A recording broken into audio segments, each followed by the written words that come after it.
നമസ്കാരം. ഹംഗറിയിൽ പ്രധാനമന്ത്രി വിക്ടർ ഓർബിന്റെ 16 വർഷം നീണ്ടുനിന്ന ഭരണത്തിന് അന്ത്യമായിരിക്കുകയാണ്.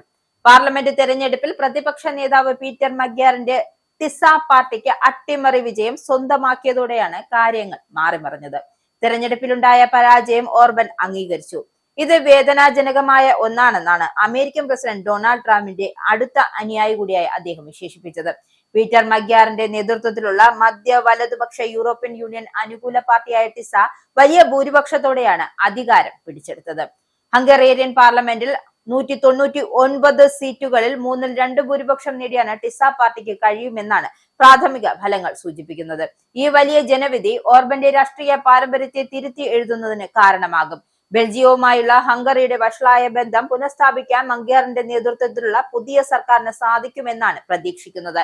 വർഷങ്ങളായി യൂറോപ്യൻ യൂണിയൻ തടഞ്ഞുവച്ചിരിക്കുന്ന ഫണ്ടുകളും ഹംഗറിക്ക് ലഭിക്കാനും ഉക്രൈനായുള്ള 90 ബില്യൺ യൂറോയുടെ ലോൺ പാക്കേജിലുള്ള തടസ്സങ്ങൾ നീങ്ങാനും സാധ്യത ഉണ്ട്.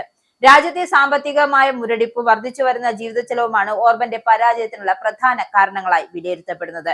ജനരോക്ഷത്തെ രാഷ്ട്രീയമായി മാറ്റാനുള്ള ഊർജമാക്കി മാറ്റുന്നതിൽ പീറ്റർ മഗ്യാർ വിജയിച്ചു. പല മേഖലകളിലും വലിയ സംഘർഷങ്ങൾ നിലനിൽക്കുന്നുണ്ട് എന്നും നിലവിലെ സർക്കാർ അത്തരം വികാരങ്ങളെ ആളിക്കത്തിക്കുക മാത്രമാണ് ചെയ്യുന്നതെന്നും വോട്ടർമാർ പ്രതികരിച്ചു. എന്നാൽ പ്രാദേശികമായ അസ്ഥിരതയും യുദ്ധവും ഭയന്ന് മാറ്റത്തെ എതിർത്ത ഒരു വിഭാഗം വോട്ടർമാരും ഹംഗറിയിലുണ്ട്. അയൽ രാജ്യമായ യുക്രൈനിൽ നടക്കുന്ന യുദ്ധം തങ്ങളെ ബാധിക്കുമോ എന്ന് ഇവർ ഭയക്കുന്നുണ്ട്. തിരഞ്ഞെടുപ്പ് പ്രചാരണ വേളയിൽ ഓർബൻ ഈ പോരാട്ടത്തെ യുദ്ധവും സമാധാനവും തമ്മിലുള്ള തിരഞ്ഞെടുപ്പായാണ് ചിത്രീകരിച്ചിരുന്നത്. മഗ്യാർ വിജയിച്ചാൽ ഹംഗറി റഷ്യ ഉക്രൈൻ യുദ്ധത്തിലേക്ക് വലിച്ചിഴക്കപ്പെടുമെന്ന് ഓർബൻ ആരോപിച്ചുവെങ്കിലും മഗ്യാർ അത് നിഷേധിച്ചു.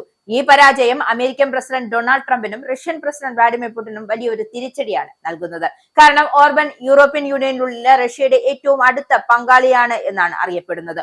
ഓർബന്റെ ഭരണത്തിന് അന്ത്യമാകുന്നതോടെ യൂറോപ്യൻ യൂണിയനിലുള്ള ഹംഗറിയുടെ പങ്ക് പുനർനിർമ്മിക്കപ്പെടും. യൂറോപ്പിലെ ദേശീയ വലതുപക്ഷ ശക്തികൾക്കിടയിലുള്ള സന്തുലിതാവസ്ഥ മാറ്റാനും ഈ ഫലം കാരണമാകും. യൂറോപ്യൻ യൂണിയനുമായുള്ള ബന്ധം മെച്ചപ്പെടുത്തുന്നതിലൂടെ ഉക്രൈൻ വിഷയത്തിലുള്ള നിലപാടുകൾ മാറ്റുന്നതിലൂടെയും ഹംഗറിയിലുള്ള പുതിയ ഒരു രാഷ്ട്രീയ യുഗത്തിന് തുടക്കമാകും എന്നാണ് രാഷ്ട്രീയ നിരീക്ഷകർ കരുതുന്നത്.